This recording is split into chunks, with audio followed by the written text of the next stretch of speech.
My name is Kyle. I work for a printing company as a salaryman.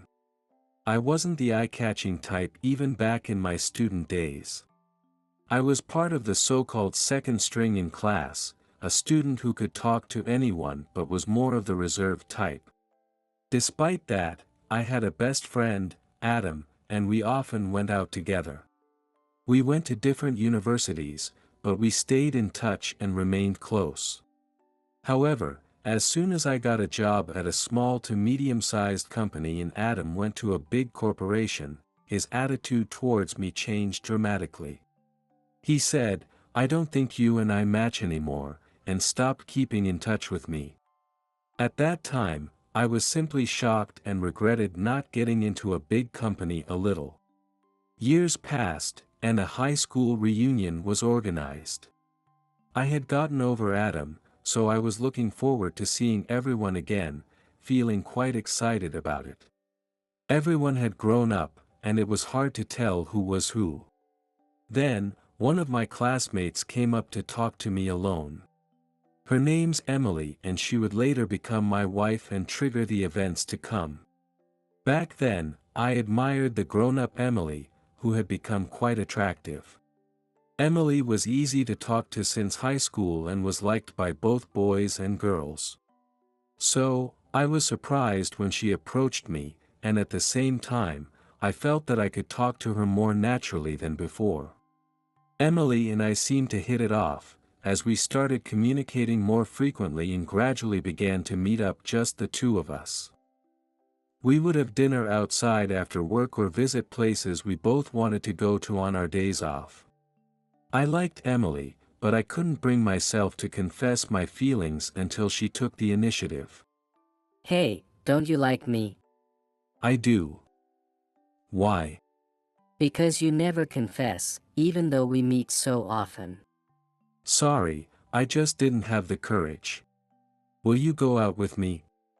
Yes, I'd love to. Since I'm not the type to speak up, I was really grateful to Emily for being so forward and cool at that moment. Afterward, things moved smoothly, and a year later, I proposed and we got married without a hitch.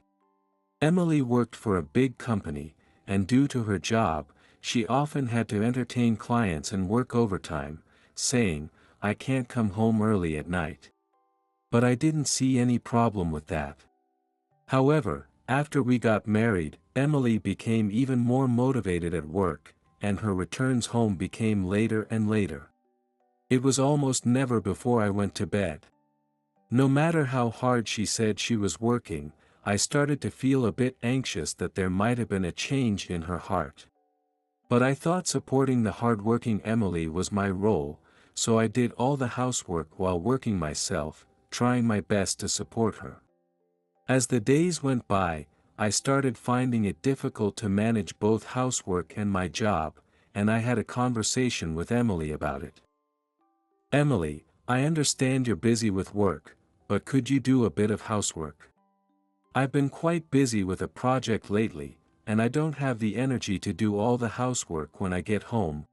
A project? I see. Kyle, I'm busy. I earn more than you. I work for a big company, so it's normal for me to work long hours and come home tired every day. But you work for a small company. Just because you're busy with a project doesn't mean I should be doing all the housework, does it? You don't have to say that. I'm working hard every day, too. I might earn less than you, but I don't think that's the issue, Emily. I think it is. Anyway, I'll do it when I'm not tired, Emily said. I was surprised by her attitude. She wasn't the type to say such things, so at that moment, I thought she must be really tired. It was a fact for me at the time, and it was the truth, so I just endured it. But one day, I discovered something unbelievable. Since I commuted to work by train, I rarely used the car we had at home.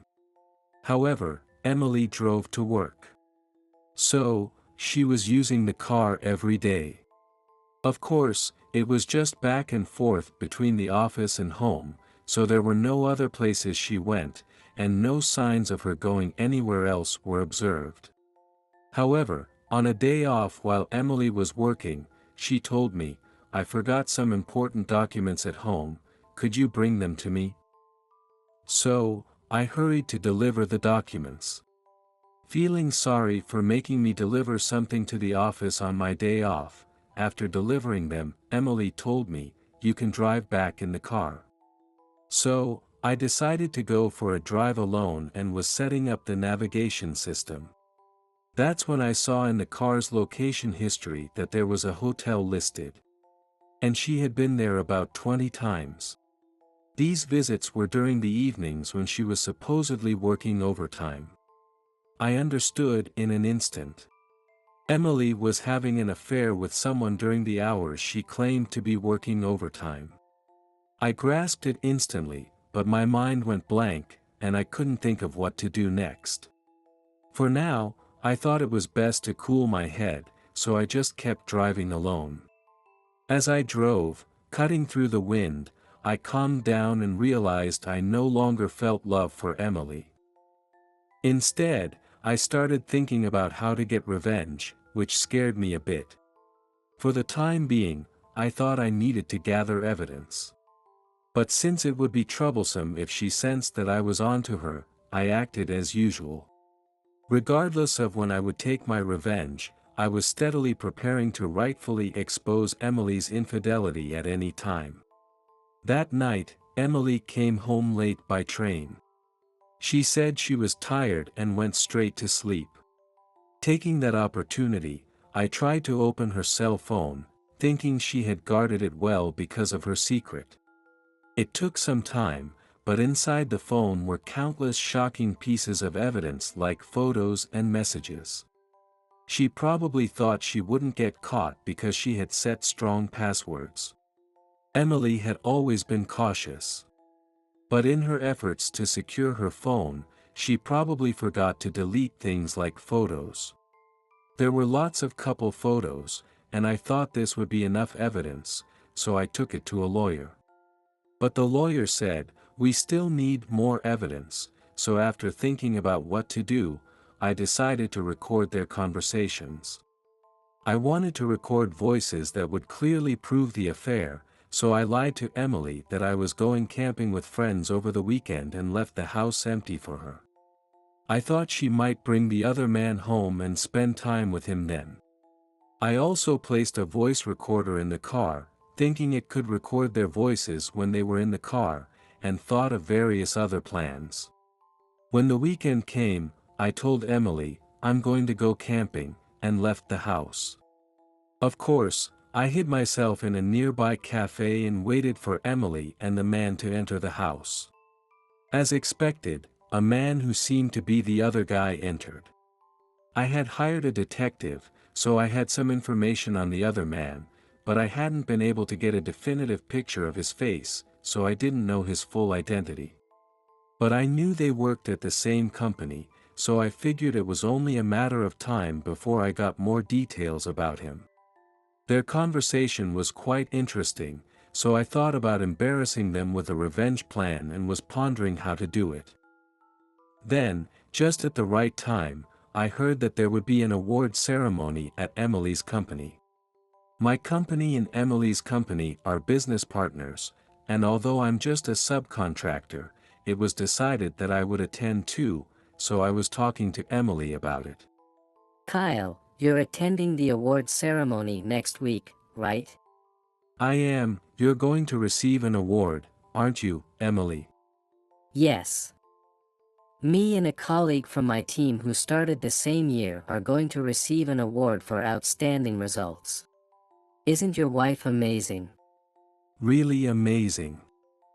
I'm proud to have a person like you as my wife. You should keep being grateful, Kyle. Emily had no idea that I knew about the affair. I planned an incredibly embarrassing revenge on Emily, who was still in high spirits. A week later at the award ceremony. On the day of the ceremony, I was really excited. I wondered what kind of faces those two would show as I headed to the venue in a cheerful mood. The ceremony was a large event with about 300 people attending. Exposing their affair in front of so many people made me a bit nervous, but I was finally able to enact my revenge. The moment I had been enduring for the past few months was about to come true. The ceremony started, and early on, Emily and the man's names were called. This day's ceremony was essentially to recognize them. The man was Emily's colleague from the same team, honored for having the best sales performance. The two of them gave a grateful speech for this award. We are incredibly honored to receive such an award. By diligently working every day and achieving our goals one by one, we are thrilled to see our efforts materialize like this. And I am truly grateful to the colleagues who supported us. Thank you to everyone who has supported us up to today. We look forward to your continued support. The venue erupted in applause, filled with a celebratory atmosphere. Here it was, the moment I had been eagerly waiting for. Right after their speeches, the lights suddenly went out. At that moment, I turned up the venue's sound system to the maximum and displayed a video I had created. That day, the other man had come to our house. As I had guessed, the two of them had apparently stayed in the bedroom the whole time. Truly naive. Without realizing I had set up cameras, they cozied up quite intimately. The video clearly showed the other man and Emily in the midst of their affair, talking on the bed, with both the audio and visuals sharply captured. Being with you, Adam, makes me the happiest. Being able to share both work and private life like this, there's nothing happier than this. Isn't that something? You have Kyle, don't you? Kyle is just a burden. Why did I even marry someone like him? It's unbelievable to think about my past self. Of course, the one I love the most now is you, Adam. You know that, right? I know. I love you too, Emily. Thank you. I'm happy. Being together like this fills me with so much happiness, time just flies by. Yeah. Hey, how about this? Let's have a baby together. We'll just tell Kyle it's his child, and it'll be fine as long as we deceive him. He definitely won't notice. But I haven't been with Kyle at all. I've only been with you, Adam, since the beginning of the year. And being with Kyle is out of the question. You're much better, Adam. I can't leave you. You're such a sweetheart. Let's get more cozy. As the video played, the two of them turned pale. The other employees, seemingly unaware, were stunned and looked at them very coldly. The two started to panic, saying, This is wrong. This must be some fake video someone created. Yes, who would make such a video? It was me. I stepped forward as I said that. To the other employees around, it must have seemed like, who is this guy? But both Adam and Emily were wide-eyed with surprise. Adam was my best friend from high school. After graduating from college, he went on to work at a large corporation. He had cut ties with me, but it turned out he worked at the same company as Emily. Knowing that I was married, he must have approached Emily. When I saw him after a long time, his face had changed, and he seemed to have a mean streak. Ladies and gentlemen, nice to meet you. I apologize for showing you such an unpleasant video. This video is of my wife, Emily, and Adam committing adultery. It's foolish, isn't it? They did it at my home's bedroom. And they spent their sweet time unaware of the camera, looking quite happy, which is great for them. Kyle, what have you done? Shut up. What are you upset about? Is it because the truth was revealed? Or because it was said in front of everyone? It's all true, so it shouldn't matter. Do you have any idea how much I've devoted to you, Kyle? Devoted? I don't remember that, Emily. If anything, it was me who was doing the devoting. I did all the housework, and you come back from work and tell me, despite earning less, it's unbelievable you won't do all the housework. The venue started to get noisy, and the way everyone looked at Emily turned to anger. Adam, it's been a while. Have you been well? I never thought our reunion after such a long time would be revealing an affair. I was actually looking forward to seeing you again. But now, I never want to see you again. I'm sorry, Kyle.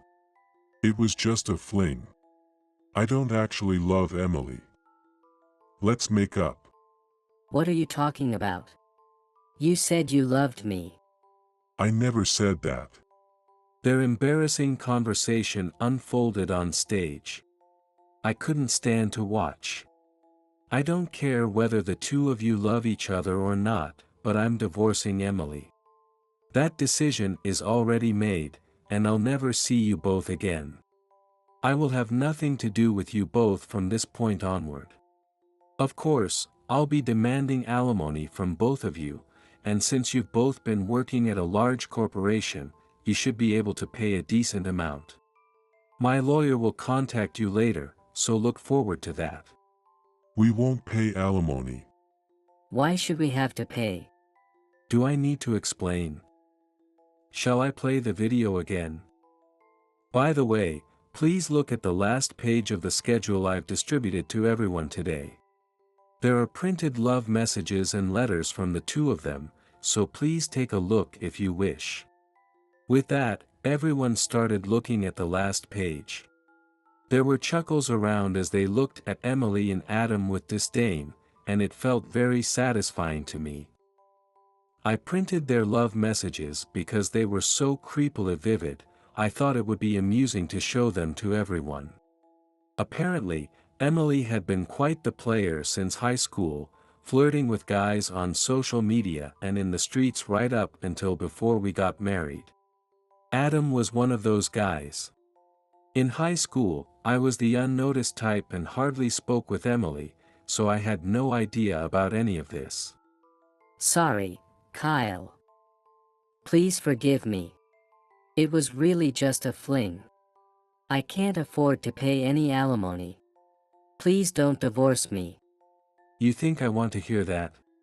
Drop dead but pay the alimony. With that, I left the venue. I demanded $50,000 in alimony from both Emily and Adam. And, as expected, they both got fired from their jobs. I later heard that Adam was actually married. And his wife was the CEO of that large company. I can't understand why he would take such reckless actions, especially since the CEO was present at the award ceremony. He was inevitably told they were getting a divorce right there and then. It seems Adam had never told Emily about his marriage. I thought Emily was quite unfortunate. After paying me the alimony, Adam cut off all contact. I was so annoyed that I shared the video and audio with a high school group chat that included everyone from our year. Then someone posted it on social media and it became a digital tattoo. It was blurred, of course. Later, I was approached by Adam's ex-wife, the CEO of the large company, who said, "I'd like you to work for my company, so now I'm working there as a corporate employee. I think I'll hold off on marriage for a while. I'm sick of such troublesome things. I hope everyone else finds happiness."